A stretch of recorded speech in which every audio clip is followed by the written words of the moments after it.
I am sorry if one of your billionaire donors is going to get embarrassed because he went to Rape Island. That is what they have coming. In fact, they need to be on the other side of bars, a lot of them. Some of them will be embarrassed, but some of them need to go to prison, and the survivors know that. So how will we know if this bill has been successful? We will know when there are men, rich men, in handcuffs being perp-walked to the jail. And until then, this is still a cover-up.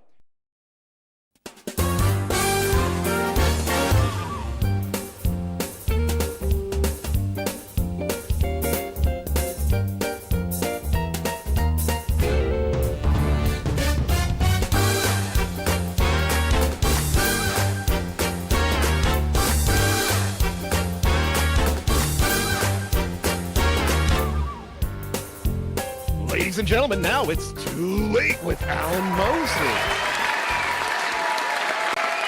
Nice, well done. Hi everyone. Welcome back to It's Too Late. I am your host, Alan Mosley, joined as always by the #1 producer in late night. It's Dave Willimowski. Dave, how are you doing, buddy? Hey, as always, I'm doing great. I'm excited. Yeah. That opening got me all fired up. Love Yeah, Massie. I know. What a Chad. I swear. The things that I would say if they let me speak in front of Congress. Ooh. Ooh. Yeah. The kind of things that we're trying to avoid saying tonight, because, there's some sensitive topics that might come up in conversation in the monologue, or perhaps with our guest later this evening. But these days on the internet, when you say what you really feel, they say that you're Fed posting. Have you heard that terminology? Fed posting? Oh, I think I have. Yes, yeah. Yeah. And then you got to get all creative with how you say it. You can't. Anyway, you guys know what I'm talking about. You guys gonna be doing anything big for Super Bowl Sunday? Oh, Super Bowl Sunday. Oh, that's coming up. I forgot all about. I thought the season was over. Yeah. But yeah, I forgot. Yeah. Well, it is for most people. We don't really have any plans. We don't have any big plans, but we'll probably have it on. Got to check out Bad Bunny. Is that the guy's name? That's all the rage. That's its name. I've been informed. Yeah, gotta check into that green card. What I wanted to talk about, what I want to talk about today, is the title of tonight's episode is "It's Still a Cover-Up," which is, of course, a reference to that little speech that we saw by the illustrious Representative Thomas Massie in the cold open this evening, talking about the Epstein Files Transparency Act, and then the files being released, such as they are, and kind of what the fallout has been. And I want to say up front that we're not really getting into any of the specific screenshots of, oh, look at this email, look at this text. Yeah. Because there's just so many. There's just thousands and thousands and thousands. Look, I get it. They're all murderers and pedophiles. I can't believe it, you guys. Color me surprised. Yeah. But at the same time, I guess in some ways it is useful for things being brought to light, rather than we already knew these people were monsters, but seeing it so in your face is instructive in a lot of ways. You know what I mean? Yeah. But as they say, sunlight is the best disinfectant. But how's old President Trump taking things with the Epstein files finally dropping? This is what he had to say. Oh, look, it's another attack on Thomas Massie. People are saying that Thomas Massie became a liberal because of his new wife. Blessed be their marriage. Is supposedly a radical left, quote, flamethrower. I don't know why that's in quotation marks. This new union all went so fast that maybe he didn't know what he was getting into, but nevertheless, he's an absolutely terrible and unreliable, quote, Republican. Perhaps a rhino, or maybe even worse. Ed Galrain, I don't even know if that's how you pronounce it, because everybody knows he's not going to win. Anyway, Ed Galrain, a farmer and war hero, against who? Who did he fight against that makes him a hero? Anyway, is running against Massie. He is a, all caps, high quality individual. No. And there is no candidate for Congress that could be it. I'm sorry. The different just random capitalizations and punctuations, it just like it hurts. Yeah, it anyway. They could be better. He's running because he realizes Thomas Massie has been totally disloyal to the President of the United States and the Republican Party.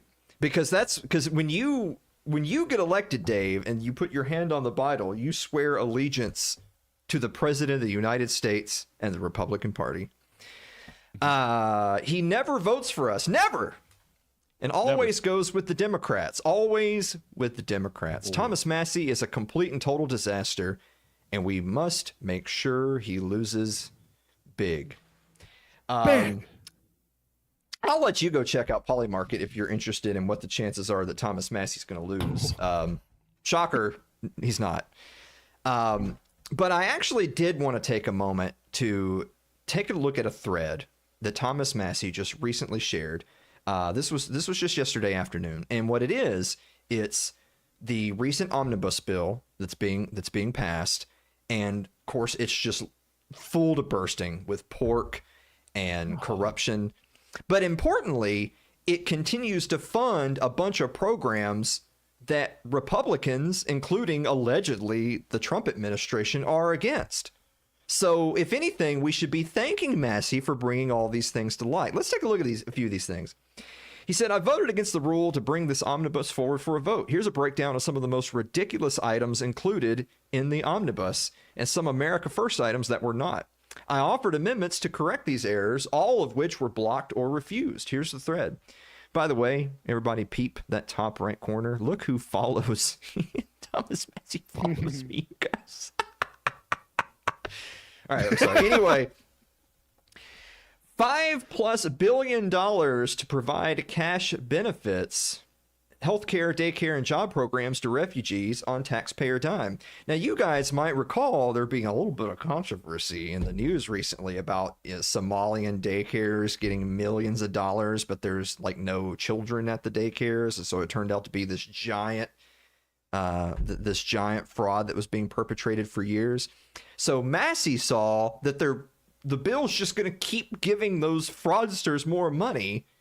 He tried to amend it to cut it, and they blocked it. When I say they, I mean other Republicans blocked his amendment. But let's continue. Another $315 million to fund the CIA's branch of the State Department that propagandizes and destabilizes the globe and has a particular interest in censorship and attacking conservative media outlets. So the deep state that works to suppress conservative speech is still being funded under the Trump administration. And Massie said, I'm just going to assume the president is not aware of this. Let me fill a little. Oh, no, blocked. Let's move on. Oh, of course, another 3.3B for our good friends over in Israel. Well, yeah. And then just real quick, an extra $500 million for Israel. I like that. Here's $1.5 billion for Egypt. Got to make sure we cover both sides of the Suez. And we can't let the Jordanians feel left out. How about $2.1 billion for your trouble, Jordan? Here's nearly $700 million for foreign HIV/AIDS. This is certainly what I think about when buying groceries back home in Kentucky. Oh. Now I'm going to assume the best for Congressman Massie here, that he meant money for those programs to prevent it, not give them AIDS. Anyway. In which case, that's fine. Yeah, we could keep going with ridiculous provisions baked in, but we can't leave out America First items Republican leadership refused to include. Refused! My amendment to prevent the government from installing a kill switch in your personal vehicle. Blocked! My amendment to freeze the funds for daycare fraud. Blocked! My amendment to stop warrantless surveillance of Americans via loopholes in the Foreign Intelligence Surveillance Act. Blocked! My amendment to end the propagandizing of U.S. citizens by the State Department and the U.S. Agency of Global Media. There's a U.S. Agency of Global Media, by the way, just in case you're wondering. Blocked! My amendment to stop the creation of central bank digital currencies that will be used for financial surveillance and control of your wallet. And most importantly, blocked the inclusion of the SAVE Act to protect our elections from illegal aliens. This was a top priority of conservatives. Blocked. These are all things that the president campaigned on. He is trying to save the president's campaign promises, and he's being attacked relentlessly while they support his primary opponent. That's so weird. Isn't that It's weird. Isn't that weird? Yeah. Isn't that so weird? But let's not just stop there. So they don't just attack him in the media. They don't just call him names. They don't even just support his primary opponent. Now, this is a clip featuring Thomas Massie that I think he's talking to Matt Kibbe, where he talks about a little dust up in D.C. between his staff and one FBI director, Kash Patel. One of Kash Patel's staff threatened my staff with a criminal investigation if we didn't straighten up and play ball. I was going to ask you about that, but since you brought it up, and I didn't I'm bringing bring it up. Okay, you brought it up. Bring it up. And so, like a criminal investigation having nothing to do, he said it was going to be a fraud. We're going to investigate one of your staff for fraud. Right. And he told another one of my staff this. If you guys don't straighten up, if you want to play hardball, if this is how you want to play it or something like that, this member of your staff is going to get criminally investigated for fraud. A very specific threat. A very specific threat that was. Now, I don't want to get too carried away here in the monologue because we have such an excellent guest interview for you tonight with our good friend Tyler Janke, where we're going to talk about, God, we're getting caught up on so much legal news pertaining to immigration and ICE and Minnesota and Don Lemon's bitch ass getting arrested, and freedom of press versus religion and speech, and also, of course, the Epstein files. But that being the topic du jour of this evening, it obviously begs the question, why, oh why, would one of the key campaign promises of this past election cycle be to finally release the Epstein files? Sunlight's the best disinfectant. Let's get it all out there. And yet, for his trouble, for getting those files released, Thomas Massie is relentlessly attacked, including by that one president who ran on this platform. But I think we know why that is. Oh. It's not a great picture of Don, gotta say. No. Looking a little peckish. Unfortunate. Real quick, ladies and gentlemen, make sure to get your tickets to the 8th annual It's Too Late live show coming to you Saturday, May 16th at the Riverbend Ranch and Retreat in Normandy, Tennessee. Oh my God, we're gonna have so much fun. There's gonna be a live show. You could watch this, but In person. there. Yeah. Yeah. You guys don't know how much behind the scenes you miss by not being in the room. I say so many terrible things to Dave. And just and imagine you're getting my point of view. You get the deer in the headlight looks that Dave has every so often as when the show is going off the rails. So you get all that great food, live music, tons of fun, come share with some camaraderie with Liberty lovers from around the country. The ticket is over there in chat. It's down in the show notes. 8th annual It's Too Late live show. Get your tickets. Boys, it's tough because if this were a normal show, we'd be right on. Yeah, it's tight. But it's not a normal show because we got to talking about the Epstein files with Tyler, and There's a lot to talk about. Yeah. it is a lot to talk about. So we better get started, guys. We're going to be right back right after this commercial break.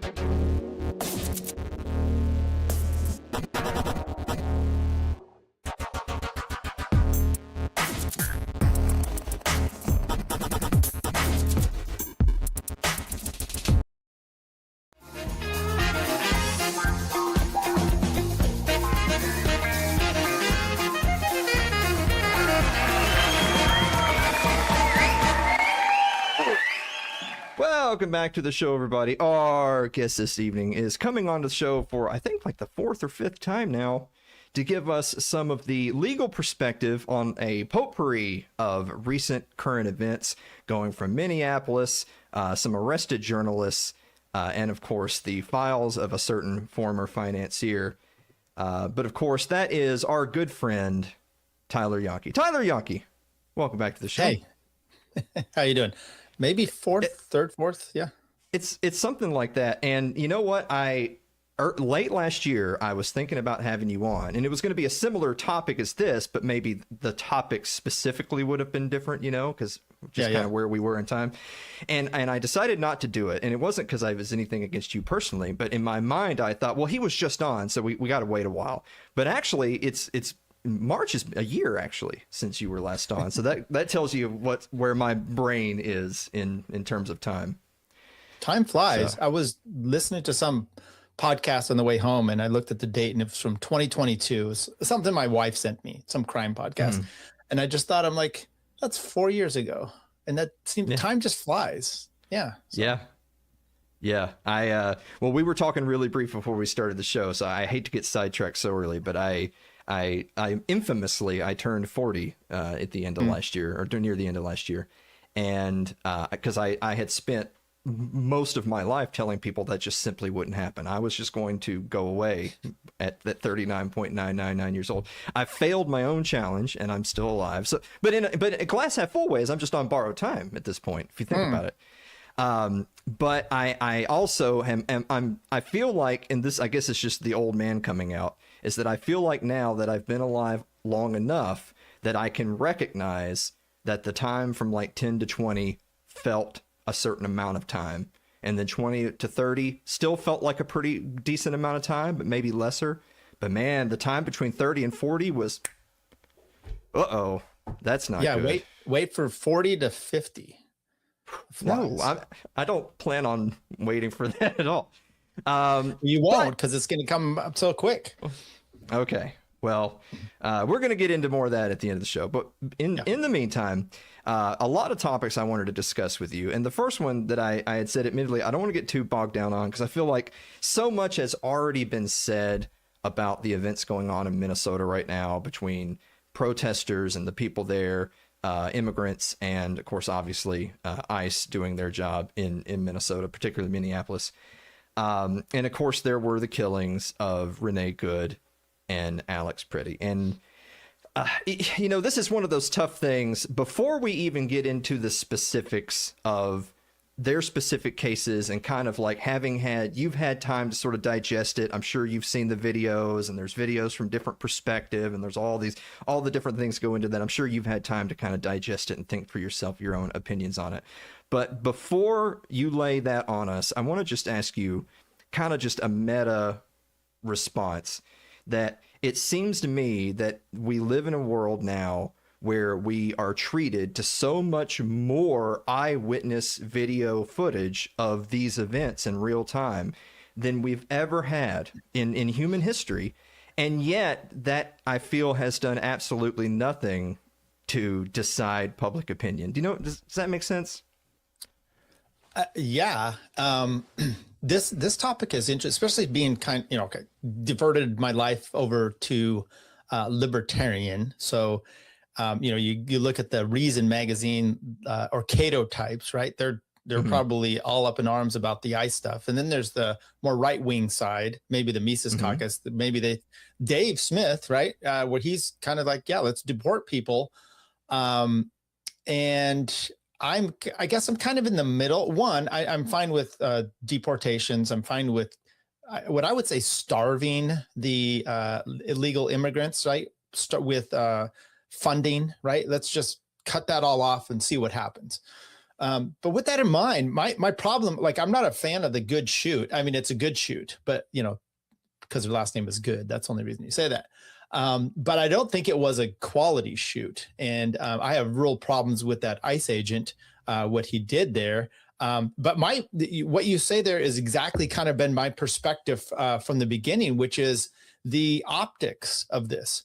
if you want these things to be done and you want, some deportations or whatever, cut down in illegal immigration, I don't think this is the way you're going to go about it. And, are you going to convince people? Perhaps, but you're definitely going to convince them the wrong direction when you come in heavy-handed like they are. As a matter of fact, I think Dave Smith was actually just playing a clip of Homan where they're actually saying they are cutting back a lot of their deportations and all these other things because not really because of the optics, but because of the optics. So, I mean, it's playing against them, I guess, in some respect. And I think, you do need to win over. Look at Gaza as an example, right? Sure, how are you losing? How did you lose Charlie Kirk as whether you did or not? It's from the optics. At some point, you're just like, I don't think. I mean, it's not like they're the good and pretty are illegals that they're shooting. These are American citizens that are getting caught up in it. Now, you can argue, and I'm completely fine with. It's matter of fact, it's a lot like the Gaza-Israel thing, where I'm just like, I'm not a fan of either one of these people or either one of these parties, and they're kind of it's. I don't know how you defend either, in a sense, right? But for me, as an attorney, I do try to walk myself through, at least to try to get to some perspective of what do we make of this? Was he in the right? Was he in the wrong? I don't know.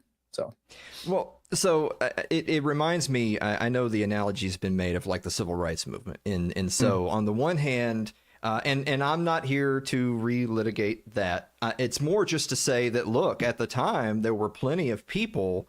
Polling showed that desegregation wasn't exactly a universally popular thing, especially in certain states. And people did still believe in states' rights and that the federal government had no place in certain things, and incorporation was bullshit.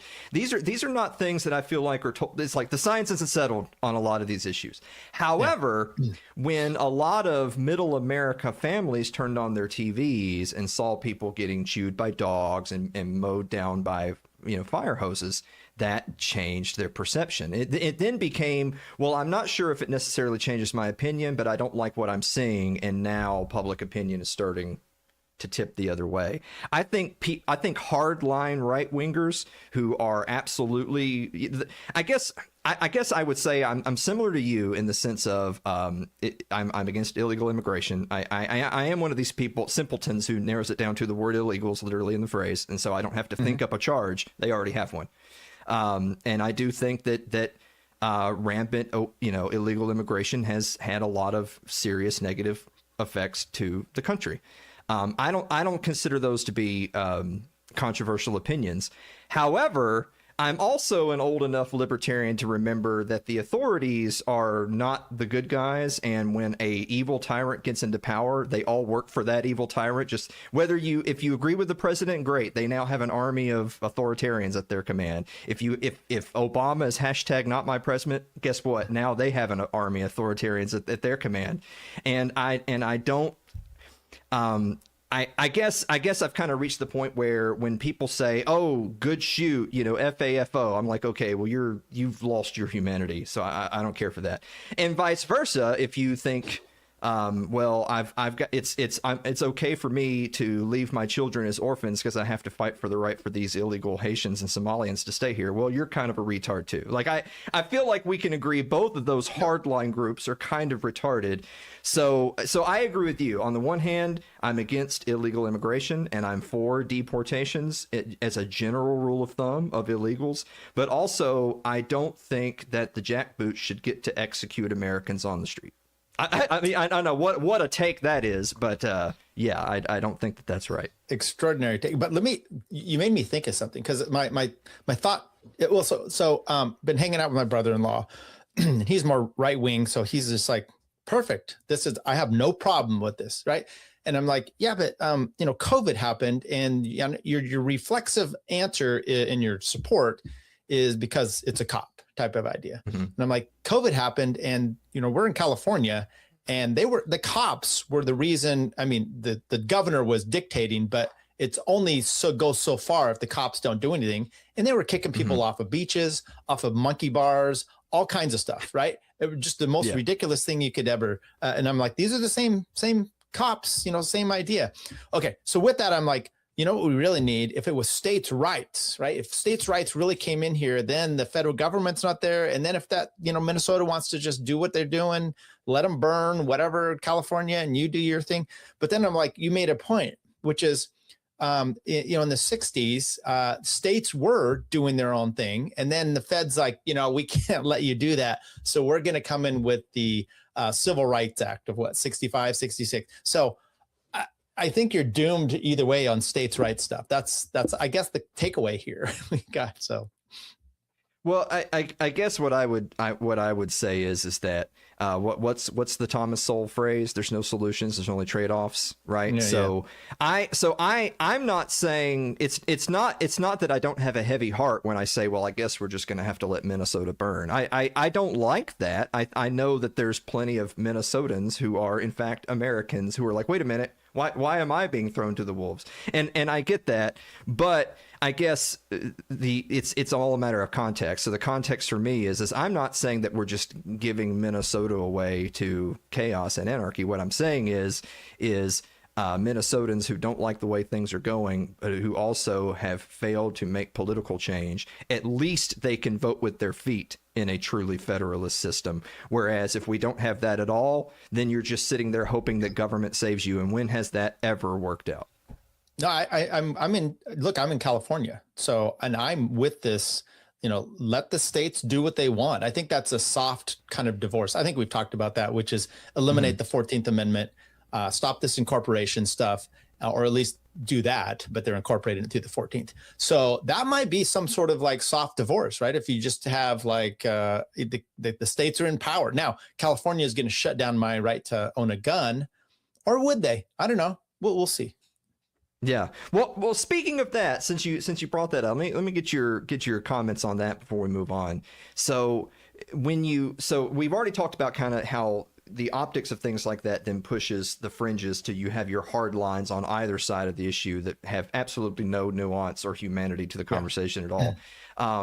But it also causes people that would normally kind of stereotypically fall into one camp politically or in terms of policy suddenly find themselves championing other policy. So to bring up the whole gun thing is that right wingers are stereotypically they're the pro Second Amendment, they're the pro natural rights, gun rights people. They're the people who are like, oh, well, we're going to go to a protest and we're going to have our ARs hanging around our necks because we're showing the government that they're not in control of us around here, except for now because a protester had a gun in his waistband that they took from him before they blew him away. And then you had people like Kash Patel and others saying, well, that just goes to show you can't have a gun and go to a protest.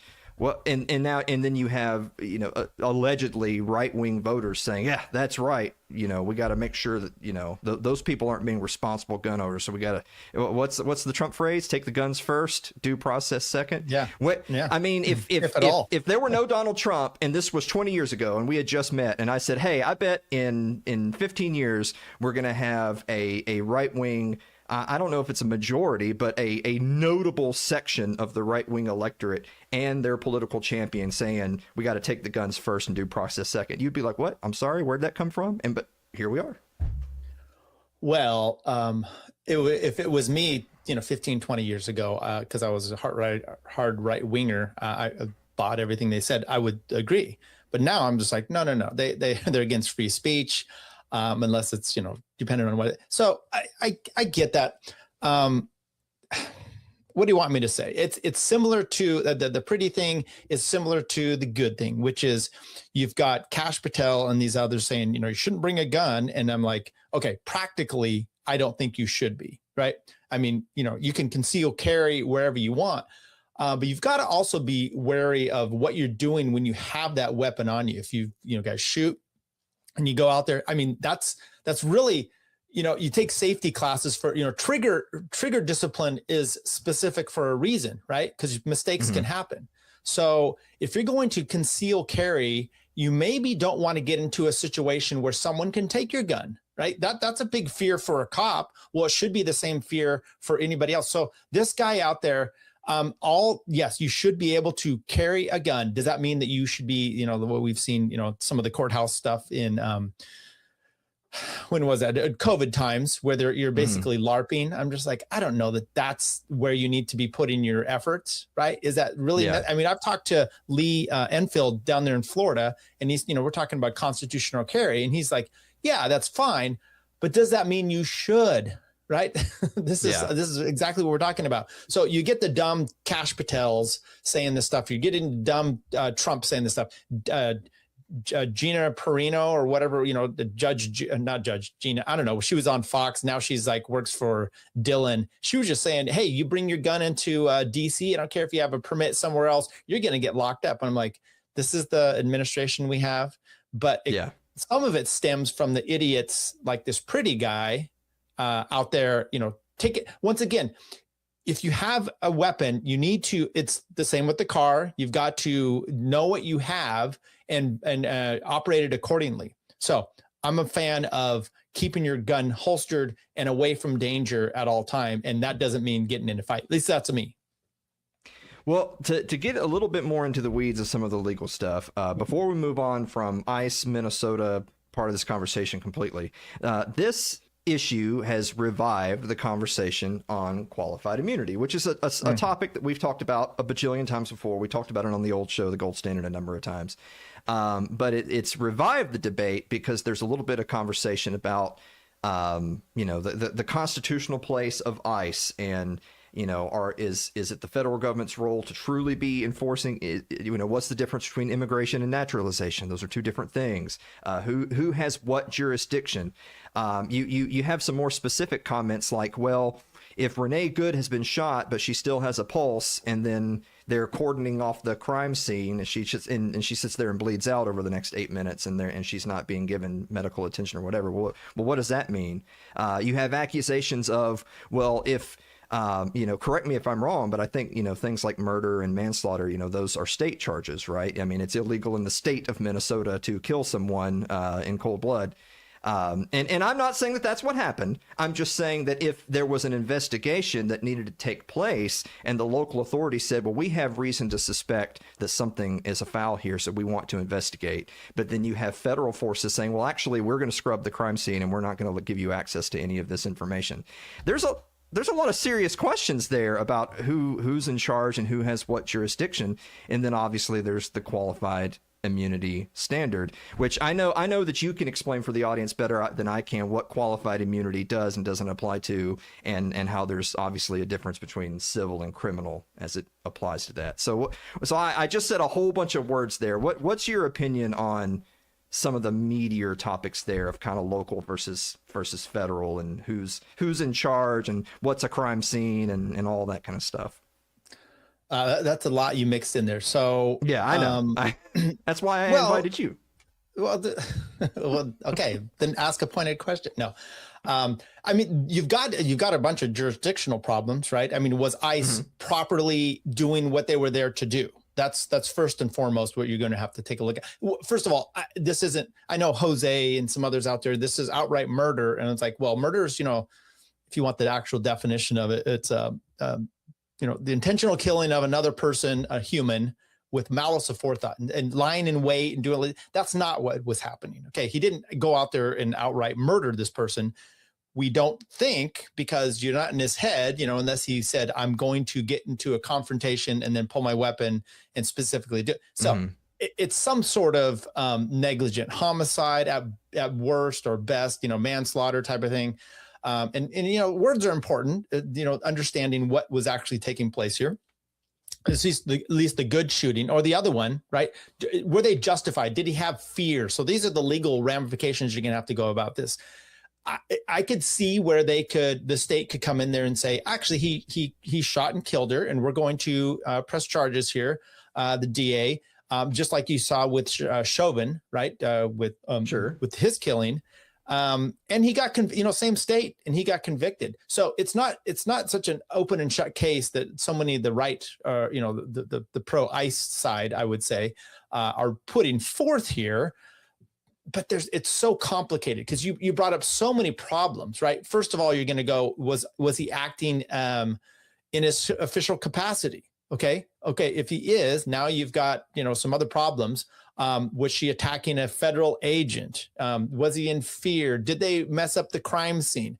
I don't think anything's going to, come about with this. I mean, they could. And then that's where you're really talking about qualified immunity. And that's basically, as one of the words in there says, immunity, which you can't prosecute. And it's typically a civil, I would believe. Them being liable for any, regress that you would have to, restitution or whatnot, that you can sue the person specifically. It doesn't protect the municipality. It doesn't protect the government entity. It's that person specific. And from my understanding, there's two ways about it. And I don't do a lot of this, but I've read some of it in there, which is, did it violate an actual constitutional right? And then was there a clearly established law? And that's where the crux is with the qualified immunity, because you've seen cases, people, officers do some egregious stuff and people don't understand. And then the courts, and this is all judge-made law. Okay, so judges came in here, much like substantive due process, things happen in the court case and they come up with a little thing. That's what they've done here. And it's basically, is there a specific, and it's almost like, has this exact scenario ever happened before? And then is there a law that specifically points to this exact scenario? And if it doesn't, they're like, sorry, they've got qualified immunity. There's no specific law that they violated their constitutional rights, blah, blah, blah. Now, this guy, I could say, one of the rights you'd violate was her due process. He said, she's guilty of a crime. I'm putting her to death right now. We're not even going to go to court. I'm just going to be the judge and jury. And obviously there's a bunch of other problems. So I would be interested, and it's quite possible there could be a civil lawsuit, a wrongful death suit from her family coming about from this, or from Pretty's. But you've got to working your way all the way through this. It's going to be tough to get anything out of this. I've said that like I said, people talk about this and they go, oh, this guy had been dragged, whatever you say, dragged by a car previously. So my thing there, I'm like, okay, if I've got him in court and we're civil and he's on the stand, I'd be like, I would walk through how that happened before, and then be like, why are you walking in front of a car? Why are you feeling the need to walk around this car 360 multiple times with your phone? I mean, haven't you ever been in a dangerous situation before where the car dragged you? So, he should have learned from these things. And I think that actually goes to his learning. He had his phone in his hand. We can walk through all this stuff, but yeah. So I don't know. Is there any, did I miss something out there? No, I think that's good. I think that, I guess ultimately the tough thing is, and unfortunately, because we have some other topics that I want us to get to, and I feel like ultimately I'm feeling pretty black-pilled about a lot of them, is again, you and I have already kind of established sort of where we stand on the whole immigration and ICE issue, but I think a separate but equally important issue is that we've got a lot of problems with state authority versus federal authority and jurisdiction. Yeah. And I mean, again, I'm sorry, I just mass block the hard right wingers who, in theory, I agree with on illegal immigration equals bad, who are all just saying the FAFO people, because I'm like, well, yeah, but I don't celebrate killing, so I'm sorry, that's not where I'm at, and it just is what it is. But you had mentioned actually depriving constitutional rights, which sort of leads us a segue into the next person I want to talk about, which is of course one Don Lemon, I think formerly of CNN, right? He's not actually with them anymore.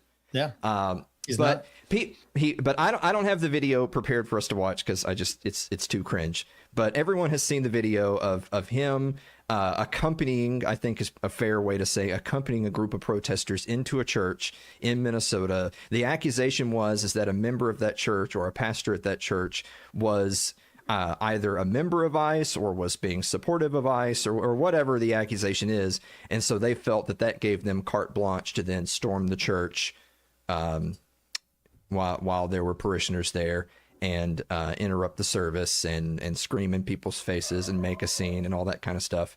And so a number of the people who were a part of the protesters had already been arrested. And there was a little bit of question of, well, will Don Lemon be? Because, well, he's just a journalist, right? And somehow this has ignited some kind of weird war between like right of free speech versus right of the press, which I think both fall under the First Amendment anyway. So it's like First Amendment versus First Amendment. But he was actually charged with conspiracy to deprive rights, a violation of the FACE Act to deny religious rights. Those seem like some pretty heavy terminology for an obnoxious person led a group of people into a place and were obnoxious. So that seems like a lot to me. On the other hand, if it were my private property and Don Lemon busted in here, I would want some consequences for his actions. So what's the deal with Don Lemon? Don Lemon. So is he a journalist? Perhaps. And he may. Okay, so there's actually two things in the indictment. There's US 18 USC 241 and 248. 248 is the kind of what you just referenced there, the FACE Act. And that we can walk through some of that as well. The other one is the 241 is like a KKK law. This came about in 1870, I think, for Reconstruction. Right, we've had down in your area, Bedford, for whatever his name is, for no, Bedford fine. Forrester. Yeah, I've been to his grave. Yeah, I know. Okay, he's right down. Yeah.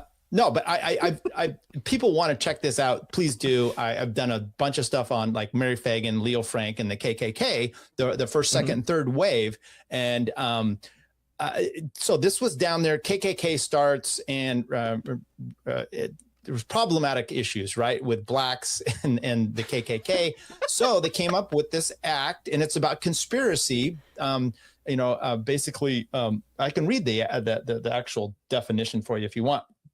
But it's a conspiracy and it's about churches and synagogues and other places, or meeting places. It was mostly at the time about voting, but it's been kind of pushed out. So it includes churches. Now, you've got a First Amendment right to assembly, to religion, and that's a pretty solid it's a pretty solid right you have here. So that's one, which was a conspiracy. So evidently Don Lemon and some of these other people, they conspired to go in and interrupt this church service. And then the other one is they do go into this church service and they interrupt it and someone's injured. So what he's claiming, I almost said Don Johnson, Don Lemon is claiming is he would do more Tubbs, I know, but he's claiming that he's a journalist and he has a First Amendment right. The problem you have with that is First Amendment covers multitude of things. We can talk speech and religion. There's assembly, redress your government, whatnot. He's talking about his rights of press. Okay. And then there's the rights of to assemble. Okay, so you've got conflicting rights going on here. The problem is these are the government redresses you would have against the government, not against a private institution. This church is not a government institution. It's a private property. Now, there's time, place, manner restrictions on your First Amendment. Okay, and the freedom of press. So when these two really come at loggerheads, the church is going to always win because you do not have the right to just go and protest and do what you have. The problem is it looks like he went with these other people. They said, this is where we're going to go. We're going to interrupt. And they go and they do interrupt.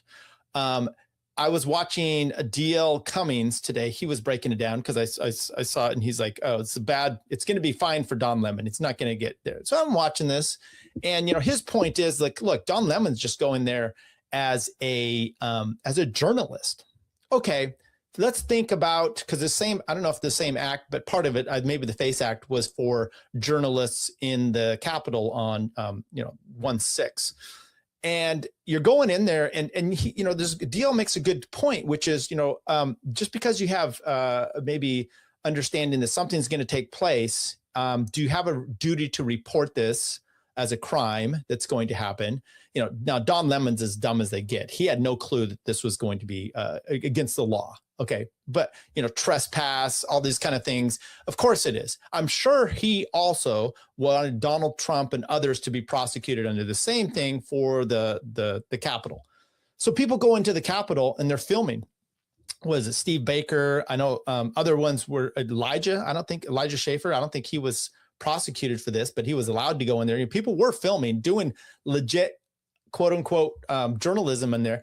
The problem is Don Lemon goes into this and then he participates in interviewing people during the service that interrupted the whole service. So that's a problem in itself, because I could see where you're just monitoring and you're just filming, but now you're actually engaging. The disruption could just be the fact that you were in there interviewing people. They're supposed to be in there praying and having their, church service and whatnot. So there's a multitude. If you want to break down the specifics of the elements of these laws, I don't think we need to get in there. One, you just have to conspire. You have to have an overt act. And then do you intend to do this? I think Don Lemon may be in trouble with the second part or some of it, or he may get off. These are what should have happened though in this indictment. It's a federal indictment. You can still include state charges, which they should have done for trespass, not being there. So you could have had other issues. There are other redresses that you can do for these things. And once again, we're talking about the 14th Amendment. That's why this law came into about. And it's the most fascinating thing, because you always talk about, libertarians saying, hey, be careful what you put into law. It could be used against you. Don Lemon, a prominent black man, is being prosecuted under the KKK law. That's fascinating. Of course, absolutely. I mean, yeah, it's incredible in its irony. I guess the interesting thing is, for if I'm playing the role of the layman, what I'm saying is that, well, when you're throwing around these long definitions of these antiquated acts that he's being charged under, I think, well, that seems silly. Isn't he just going to be charged for trespassing, which is what, like, if a dumb teenager's broke in there and decided to steal some toilet paper, he'd be like, oh, well, that's trespassing. So that's what you're being charged. It's pretty cut and dry. But I guess the issue is that people who are pro Don Lemon, perish the thought, but people who are pro Don Lemon would say, well, this is just a political persecution. Since he is sideways with the current ruling regime, they're just trying to figure out a way to pin him on something. The other side of that token is that, but he did trespass, but if the people of that church are saying, this man, who cares if it's Don Lemon, this man and a group of people trespassed on our property, but the local DA or whoever are refusing to press charges, then what are we to do? Oh, look at that. This other government is coming in, swooping in, promising to seek recompense. So look, I'm not saying that getting in bed with the feds is ever a good thing or trumping up charges.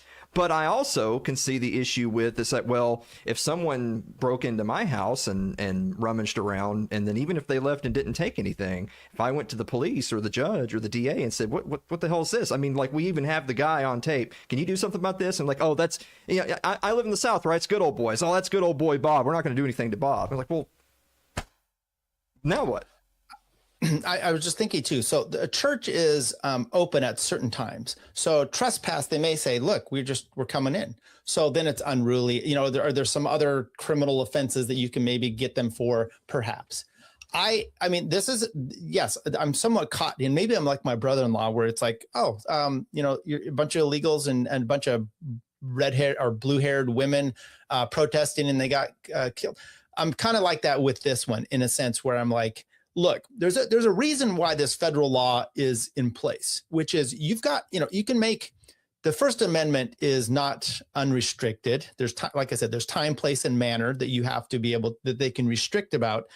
And you've kind of got that here with, you need to be able to go and worship in a church and do it reasonably without someone coming in and protesting inside the actual church. That pisses me off. Now, these restrictions have to be content neutral. There's nothing in here that says, just because they're anti-ICE or pro-ICE, you can't have a law that dictates that. Well, this isn't it. This is just, you can't do it in a church where you're going to be, conspiring to do something like this, which, I mean, so will he get caught up with this? I don't know. He's make a deal, something, he'll go away. It's one of the first times though, I look at it and I go, cause I heard Dave Smith talking about this one, and he's like, this is kind of like the optics thing. It's not good optics. You're going to go out and arrest Don Lemon for this. And I'm like, yeah, but I think it's important that people understand you don't just get a barge into a church. Let's have something sacred, right? Just keep that place. I don't care. Now, if that church is doing things like you've seen in the South, whether it's maybe a black church and Hillary Clinton coming in and she's not preaching, she's just doing political stuff. Okay. I mean, if that guy was doing that day, I would have less sympathy. I would. Yeah. Now, does that mean by the letter of the law, it's not going to still be able to get it? Anyway, we're maybe I'm a little, I don't know. Think about it.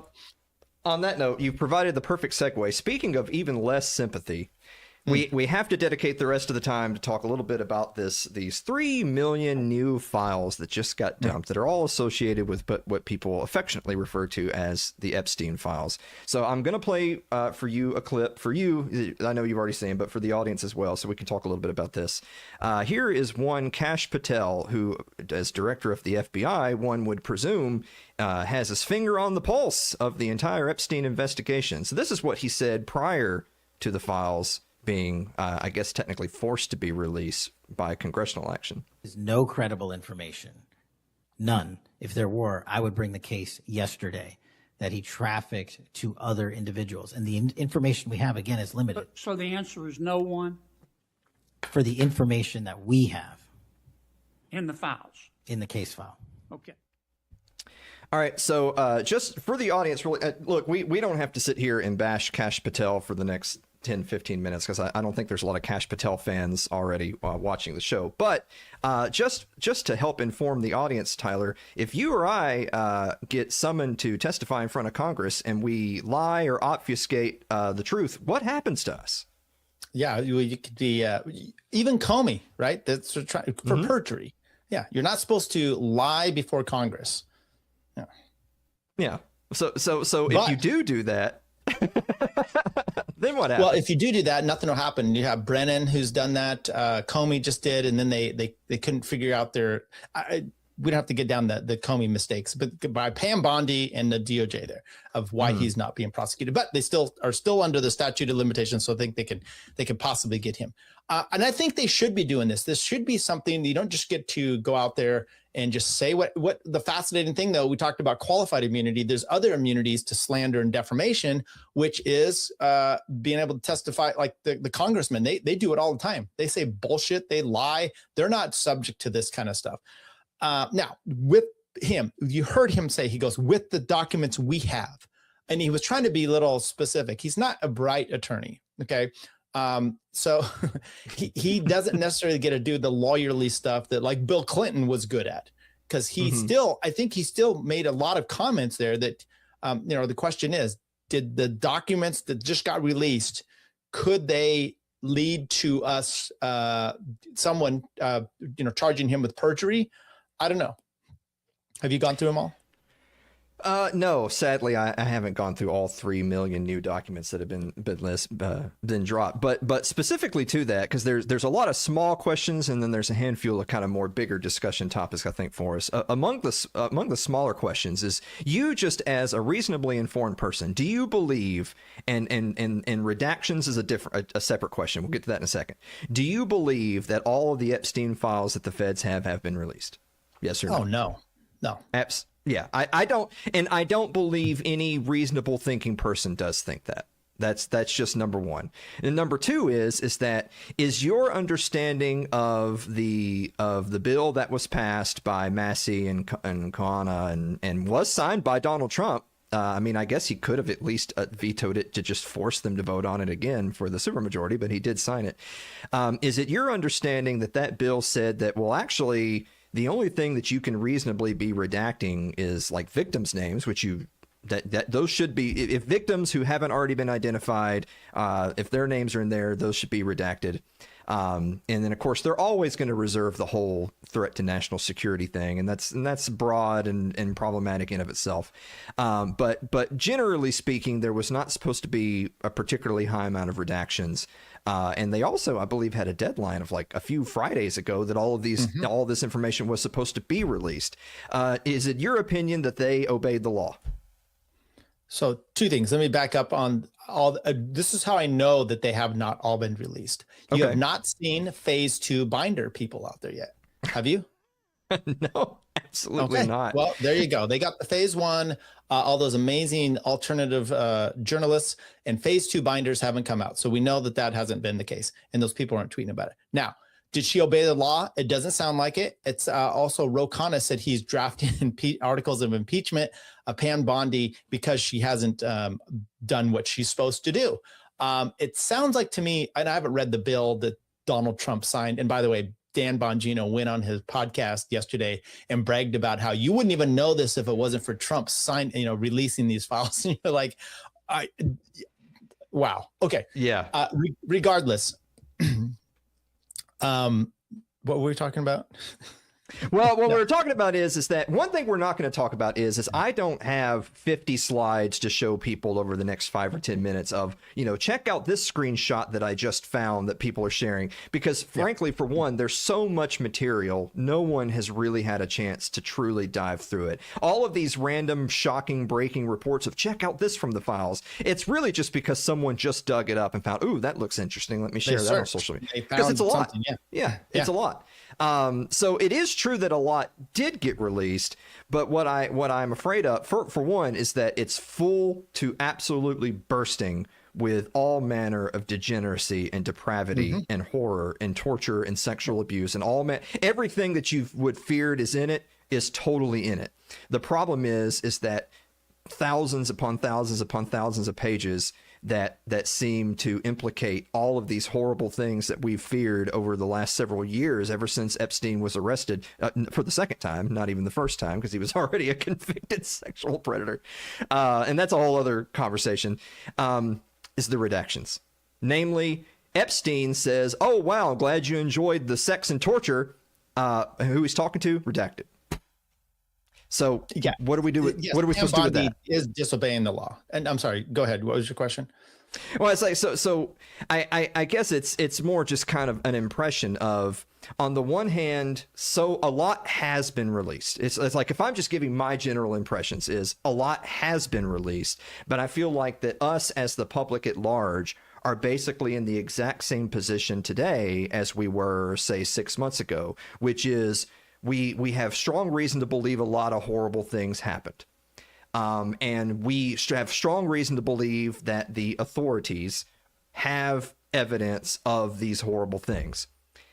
And they have it, and we know they have it, and they know we know they have it, and that's the end of the story. Because nothing's going to happen. It's a little bit different than a few months ago. And the reason, if you're just have a discernible mind, okay, and you can reason some things out, and that you don't just blindly be cat-turd and just follow, or Brooklyn Dad or whatever, where you just follow your team. Yeah. Which is, you look at the last 6 months, what Cash said, what Trump said, Mark Levin, all these guys, right? What they proclaimed. Actually, if we should skip Mark Levin and just go with people in power. Trump, you're still worried about the Epstein stuff, Cash Patel, Bongino, Bondi, all these people, everything they've said. And then you get the documents out and you're like, okay, this is shocking. And if you think about what they've said and then what you've seen, you can at least say, oh, they're just bullshit. These people, these are the deep state. They're no different than anybody else. So that is one of the differences. Now, I don't know if you're going to ask me this question, but we had talked, no one's going to get prosecuted. These documents are with the authorities. Releasing them to the public is just now fodder for us to actually hate all these people and maybe hate the people that are in the Epstein's logs and the celebrities that he was dealing with. But no one was prosecuted when this evidence was with the government. It's not going to be prosecuted privately. So, we're really nowhere near where we were. We're still kind of where we were 6 months ago. But once again, it's those people, it's the Binder 2 people, phase 1, and they didn't get phase 2. Those people should be shunned as well. And with any hope, Alan, they will be. Well, we've mentioned that a couple of times. I know we discussed that briefly before the show, so we can do that now. A lot has been made of the fact that you have these social media influencers, and I'm not going to sit here and name them all by name because it makes me gag a little bit to even think about them. But the libs of TikTok of the world and the Posos and the Cernoviches and whatever, you have this list of influencers that were right on the front line of, our guy just got elected. One of the core campaign promises was well, we're going to release the Epstein files, and the whole Binder One thing comes out, and of course that's a picture that's going to live in infamy, right? Is those people are now forever tied to this clown show, this circus. But notably, ever since this most recent file dump, and in every single day, a new independent investigator saying, look at this I just found, look at this that I just found. These people are, look, I'm not a big, I do this show, right? I write some articles for some different outlets, but I'm actually not a huge social media guy. I don't post anywhere near enough, I guess, to be successful in it. Though these people, on the other hand, are people that tweet hundreds of times a day and haven't missed a day. Huge following. Except for they haven't tweeted a single damn time since, I guess, Monday, when the most recent lease happened. What do you, just generally speaking, what do you make of just that fact? These people that have never seen a public outrage that would ever stop them from getting their hot take in, that suddenly have gone zero dark 30 on this specific issue since these files dropped. Well, we have to back up a bit for phase one. So Liz Wheeler, I mean, we could go DC Drano, a bunch of these, Jaya Raychek or whatever. When you listen to Liz Wheeler, she went on Glenn Beck right afterwards. She gave like a 15-minute interview talking about this, okay? And she gave specifics. There was a reason why all these people were chosen. Remember, when Obama's in power and Biden's in power, it's the media, the White House media, that they need to, we need some right wingers in there. We're gonna change it up. So we have alternative media. The whole concept here, Pam Bondi is like, we're bringing in the alternative media. You guys are the alternative media. You're coming in, and I'm going to give you the binders. She gives them the binders. She makes them turn over their phones. They have a hold on, like a 3-hour stay. They can't say anything about it. And then they get the binders full of nothing. Okay. And they had to all act like they were, amazed about what was in there. There was nothing in there, if you remember that.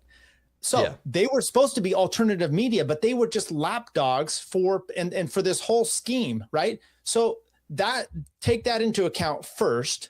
And then you realize they aren't alternative media. They're just shills. They're Dan Bongino coming out, all these same things. They're not doing any kind of hard-hitting news. They are just there to shill for their side.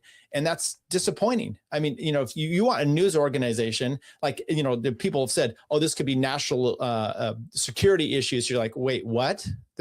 How is this national security? Well, there might be someone of importance that gets taken down. And you're like, well, good. You know what the accusations are? They're horrendous. Of course, that should be the case. And if you cared about journalism, Seymour what's the guy? Seymour Hirsch, I think is that the guy that,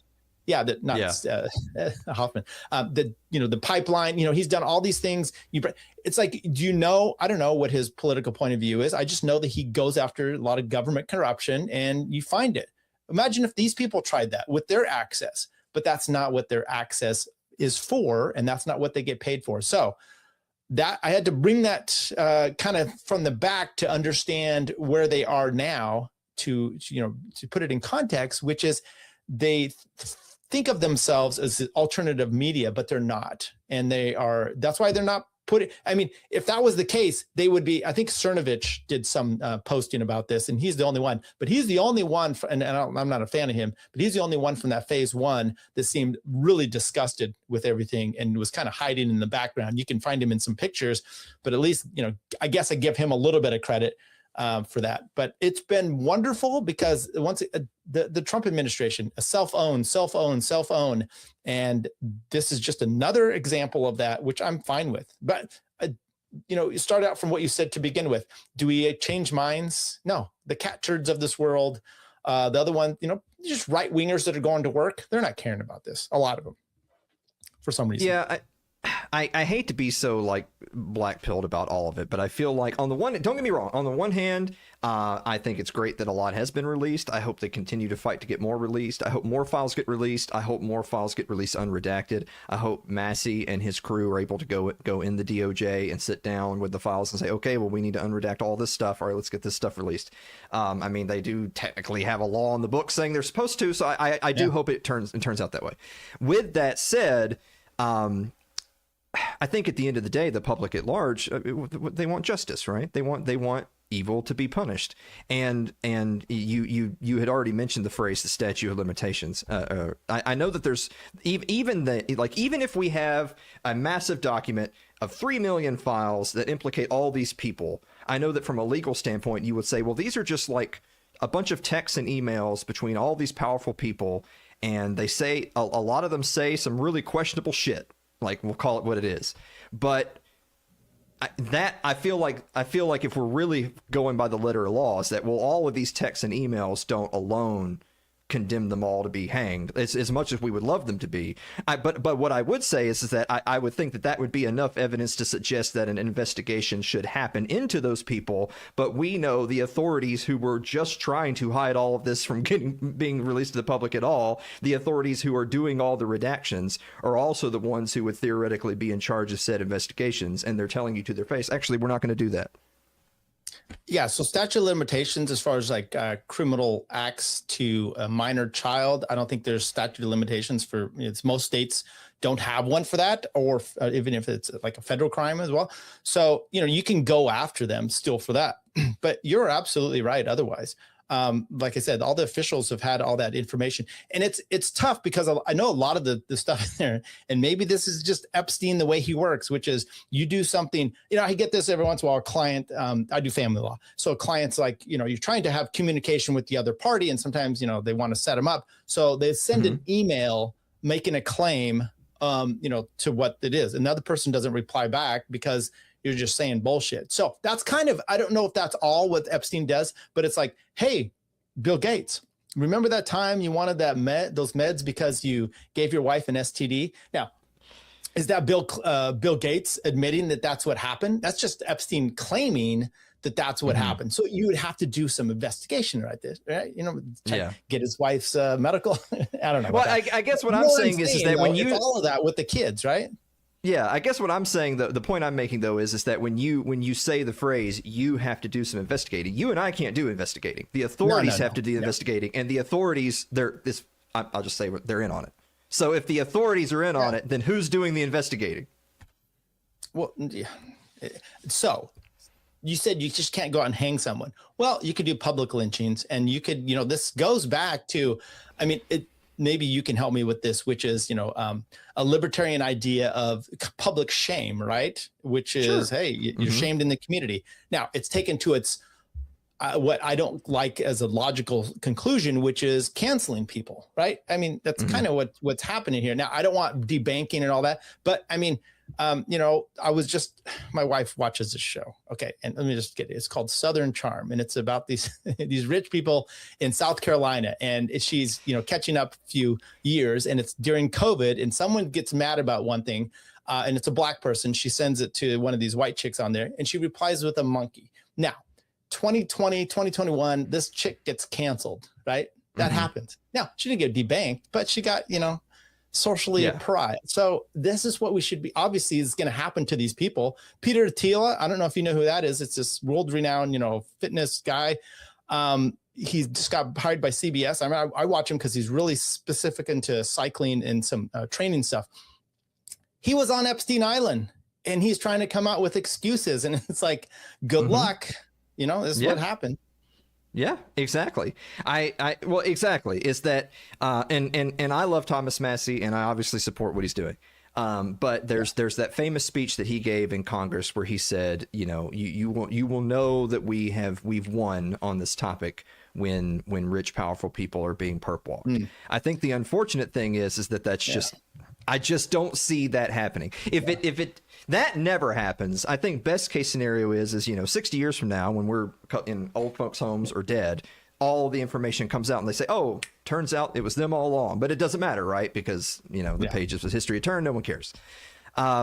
So I hate to end that part of this on kind of a down note, other than to say that I do agree, and I had told people before we sat down tonight, it's like, well, this is the topic of this week's show, and I'm gonna try really hard to mentally take a break and pause, and move the conversation along whenever I feel like saying something that could be construed as Fed posting. So I'm doing that right now, because in my mind I know what the answer is, but I can't say that live on air. Other than to say, as I put to a friend of mine, is that, there's a lot of powerful people in this world, and maybe that's the thing, is that, are there going to be hardline right wingers who just simply don't believe that their people implicated actually did it, but they do believe all the left wingers are, and vice versa? Of course, those people are of course going to exist. But I also think that there's going to be a higher percentage of the public at large than maybe there was before, who are going to say, oh great, the whole world's run by rich and powerful, evil, murderous pedophiles. And it's like, oh yeah, that is correct. And it's like, and if that's where you are mentally, if that's where you are logically, then the rest kind of matters less, if that makes sense. It's like, why am I going to get all tied up in who's going to win the next election, or, who totally burned who in what debate, when I'm like, yeah, but they're both just murderers and pedophiles. So it's like, And I don't, and by the way, I don't mean that in a bad way. I actually mean that in a good way, because I would rather have a community with people who are like, yeah, they're all murderers and pedophiles, so I'm just not going to get worked up about, who totally dunked on who in last night's debate, because they're just both murderers. I'm actually fine with that. It's if you are a libertarian leaning person, then you believe in the concept of delegitimizing their authority. And if that's your opinion of these people, then it certainly delegitimizes their authority. I think that so the point being is, I'm trying really hard to look at the glass half full way of saying the world is run by murderers and pedophiles, is what I'm trying to do here. I just want real quick comment, which is the hypocrisy. And I'm thinking like the cat turd types, which whatever Trump says, they have to go with, like, Hunter Biden is the worst ever for, what he did with his laptop. But, the same right wingers could be on the Epstein list, and they're fine with it. It's like they will cancel their Netflix subscription because Netflix put out a questionable show about young girls in beauty pageants, right? It sexualized them a little bit. Yeah. But then they're going to be okay with their buddies not releasing this kind of stuff and associating with the Jeffrey Epsteins of the world. Okay, fine. Have your moment. Your Daily Wire chocolates and your cigars. That's the kind of stuff they push. So whatever. Well, on that note, we've already run over like 27 minutes what I had planned. So since we've already done that anyway, we might as well take just a few more minutes. I know that you're an avid cyclist. You're a little bit older than me, but I don't say that in a derogatory way, because I know you stay in good shape. But I watched your show the other night where you were saying you were giving yourself some penance, saying, I haven't done as good of a job as I should. I need to get back in the saddle. I need to lose a little bit of weight.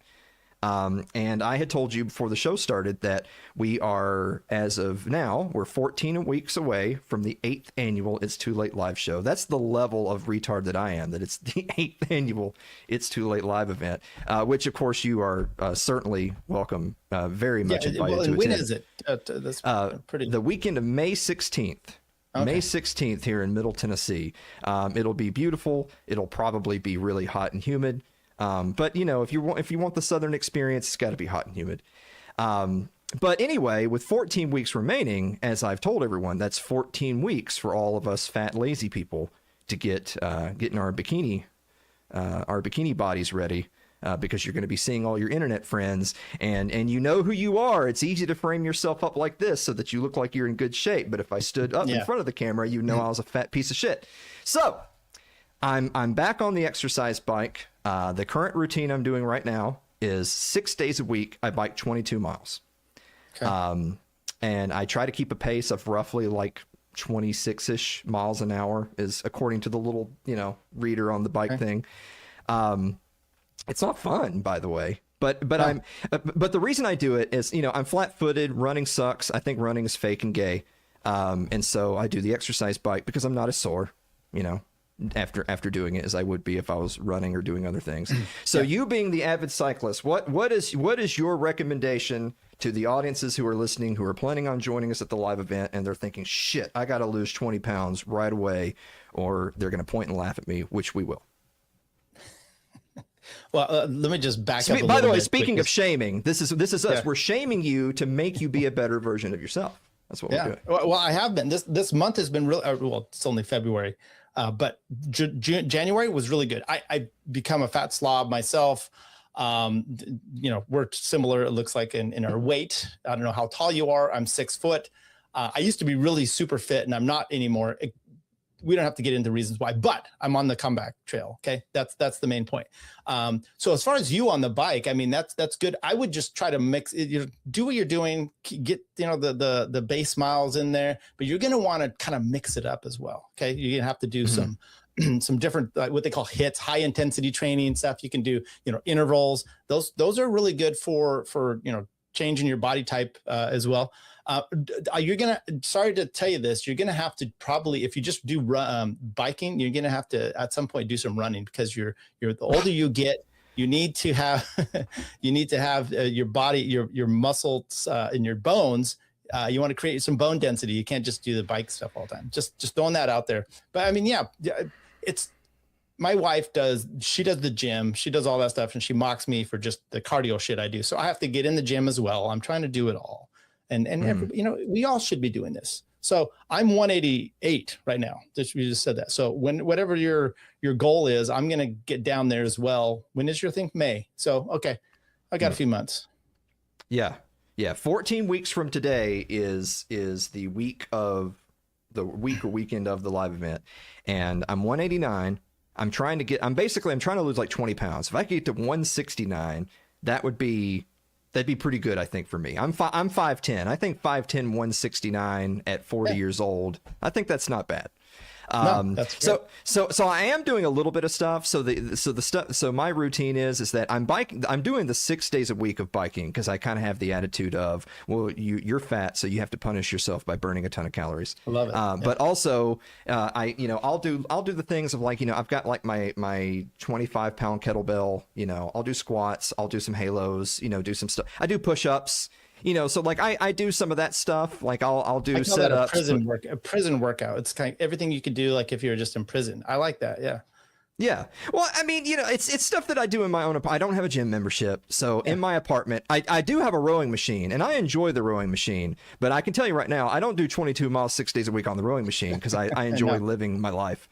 Are you upper floor, lower floor? Because the bike, the rower, those can be annoying for people below you. I live in a townhouse, so it's first and second. So actually, I go downstairs and I do my sit-ups and my push-ups and my kettlebell and my rowing machine and whatever. And then I come upstairs. I do, different people have different attitudes on what does and doesn't constitute like good, healthy gym workout. You know what I do? I come upstairs. I'm going to be honest. I park the bike in front of my monitor. I watch a couple episodes of a TV show, and I bike. And when the 2 episodes are up, the bike is done. And I look at the bike and it says I've gone 22 miles. That's roughly what I go in 2 shows.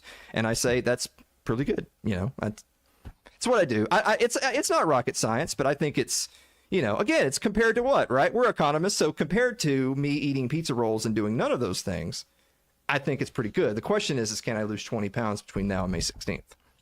You need to incorporate, a lot of good cyclists do this too. They have the mentality of a teenage girl with an eating disorder.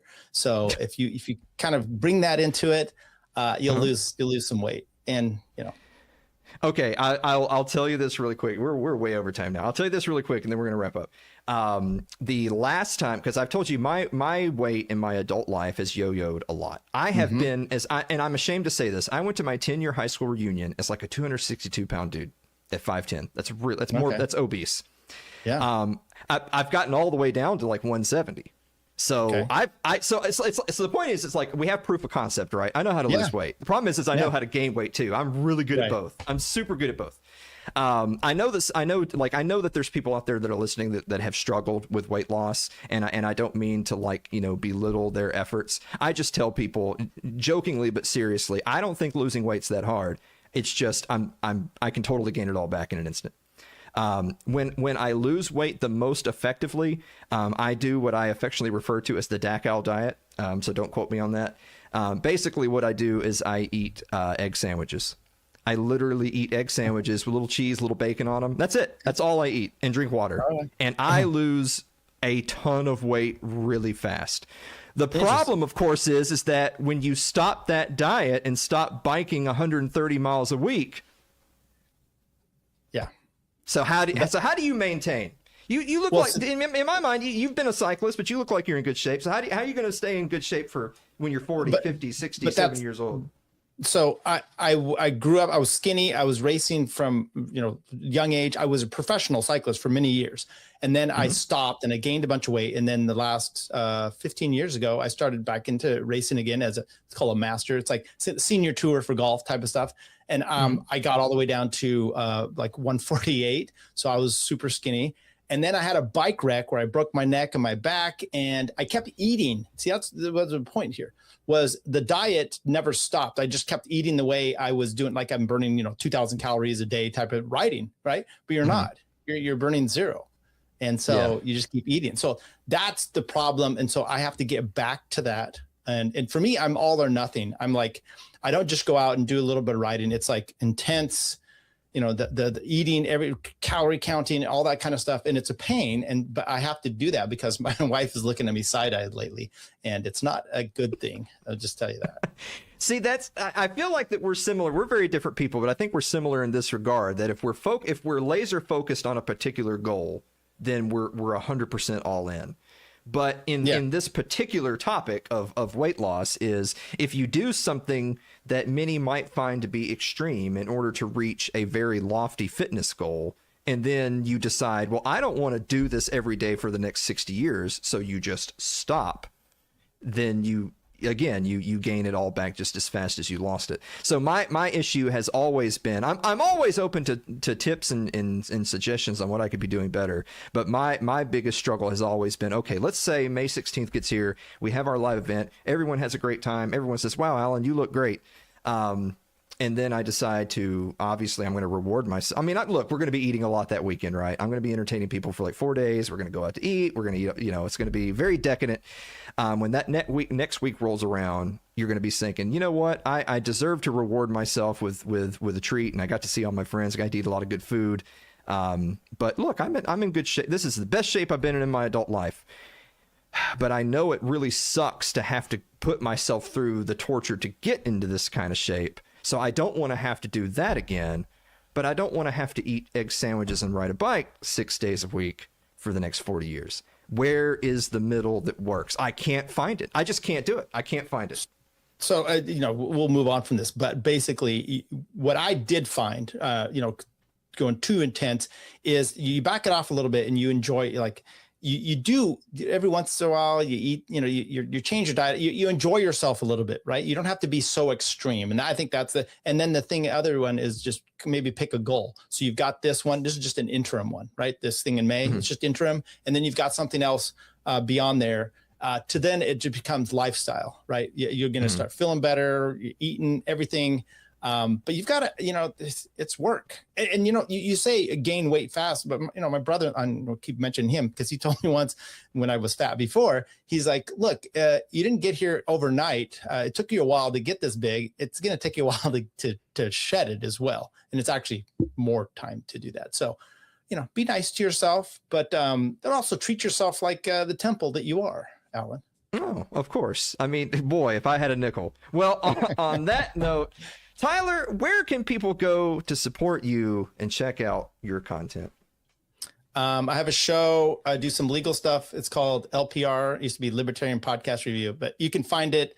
Go to Tyler Janke. You'll probably have it in the description. That's my Twitter. And then I have a link tree to everything there. I'm on Twitter, but YouTube, Rumble. I have a Substack, tylerjanke.substack.com.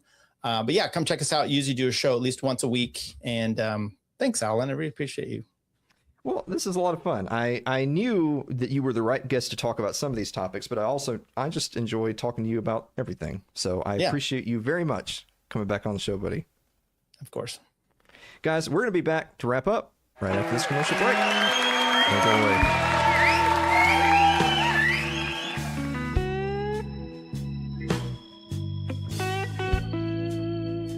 If you're enjoying tonight's show, consider supporting the program by becoming a member of our Patreon. That's over at patreon.com/Alan Mosley.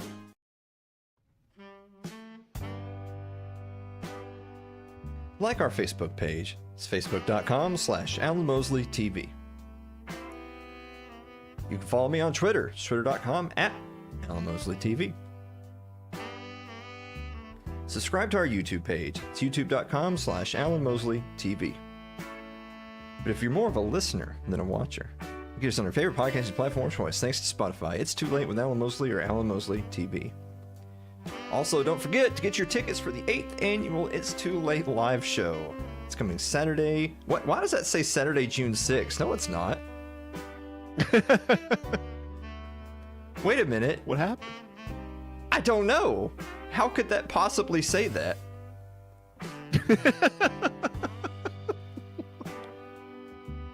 I mean, you could get your... I mean, you could buy tickets and, shit. I'll tell you what, if you're here June 6th, I'll come out. We'll go to Poncho's. Yeah, so it'd be nice. Yeah. It's basically the same thing we would have done if you were here May 16th. It's not really that much different. Whew. Dave, you have a final thought? Oh, that was great. You know, I watched a lot of it, so it was a good interview. Mm-hmm. Covered a lot of stuff, even health and fitness. That's great. Yes, very comprehensive. That's right. Yes. A few quick thoughts. First, no after party. I think it's already 9:30, so I think for tonight the after party was the friends we made along the way. Two, my hair, man, it looks great tonight. Look at that. You see, oh, that's cute. Look at that. It's a little curl. Little curl there. Yeah. Man, I get sidetracked so well. My brain. And finally, 3, I do have an article coming out soon covering the Epstein stuff, and then I'm done with it. You know what I mean? Like, I can't sit here and talk about the depravity forever, because then you just get weighed down in it. But I did want to say really quick that I feel like the talk that Tyler and I had may have come off as a little bit doom-pilled. You know, it's kind of like, hey, well, now what? You throw your hands up. It's like, what are we gonna do? And the answer is not much. But I'm reminded of something that our good friend Mike Maharrey said, which was, I can't stop the destroyers, but I can be a builder. Which I think is like from the Bible, but I'm crediting Mike Maharrey for having said it, because you know, if you dedicate your life to the destruction of thine enemies, and boy, you don't have to threaten me with a good time, but you look back at your wake behind you and you realize there's just more to do, because evil is never vanquished. But if you're a builder, then when you look behind you, you see your achievements. And that's a very different thing. And so I guess what I'm saying is, don't do anything destructive as a result of the things in the world that you don't like. Instead, build everything back up again. Yeah. Positive message. Well, I mean, you know. Actually, hold on. Guys, thank you so much for watching another episode of It's Too Late, and I will see you next week. All right. Got to do the thing. I mean, I've been doing it for like 8 damn years. Speaking of destroying, let's not do this show anymore. Let's just stop all this. Nah, we're going to keep going. Got it. It's been like 8.5 years. Might as well make it 10 now. You know what I mean? Yeah. Thank you, Ryan. My hair is pretty sexy. You guys are going to be able to see it in person at the 8th annual It's Too Late live show. Remember last time we did it, and then I just chopped all my hair off. Remember?